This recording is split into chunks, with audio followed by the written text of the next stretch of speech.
ఉభయ గోదావరి జిల్లాలు ఉమ్మడి కృష్ణా గుంటూరు జిల్లాల గ్రాడ్యుయేట్ ఎమ్మెల్సీ ఎన్నికల్లో పేరాబత్తుల రాజశేఖర్ ఆలపాటి రాజేంద్ర ప్రసాద్ ను కూటమి అభ్యర్థులుగా బలపరిచాం. ఫిబ్రవరి 3న నోటిఫికేషన్ వస్తుంది. 27న ఎన్నికలు కౌంటింగ్ మార్చి 3న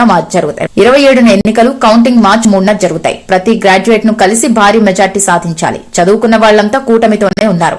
ఎవరూ ఓవర్ కాన్ఫిడెన్స్ లో ఉండొద్దు. ఎన్డీఏ పక్షాలతో సమన్వయ సమావేశాలు పెట్టుకుని పనిచేయాలి. క్లస్టర్, యూనిట్, బూత్ ఇన్ఛార్జీలతో పాటు జనసేన, బీజేపీ కమిటీల నేతలతో ముందుకు వెళ్లాలి. ఈ ఎన్నికలు ఏకపక్షంగా జరగాలి. ఏ ఎన్నిక వచ్చినా గెలిచినప్పుడే సుస్థిర పాలన ప్రజల్లో మరింత ఆదరణ పెరుగుతుంది. మొదటిసారి గెలిచిన ఎమ్మెల్యేలు, కొత్తగా రాజకీయాలకు వచ్చిన నేతలు మరింత చిత్తశుద్దితో పనిచేయాలి. కూటమి ప్రభుత్వ అభివృద్ది, సంక్షేమ కార్యక్రమాలను ప్రజలకు వివరించాలి. ప్రభుత్వం ఏర్పాటైన 7 నెలల్లో ఇబ్బందులు అధిగమించి సుపరిపాలన వైపు అడుగులు వేసి ప్రజలకు ఇబ్బంది లేని పాలన సాగిస్తున్న రాత్రికి రాత్రి అన్ని జరిగిపోతాయని మనం చెప్పడం లేదు.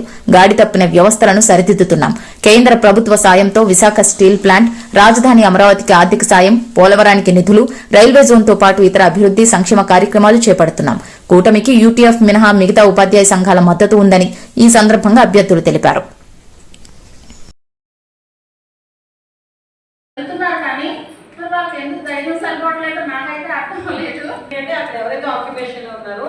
వాళ్ళు కూడా బిలో ప్రావర్టీలో ఉన్నామంటే సో కంపల్సరీగా వాళ్ళకి ఆల్టర్నేట్ ఎక్కడో ఒకటి చూపించి నేను చేయమని చెప్పాను. వాళ్ళు అక్కడ నుంచి షిఫ్ట్ చేసి అది హ్యాండ్ ఓవర్ చేసుకోమని చెప్పాను.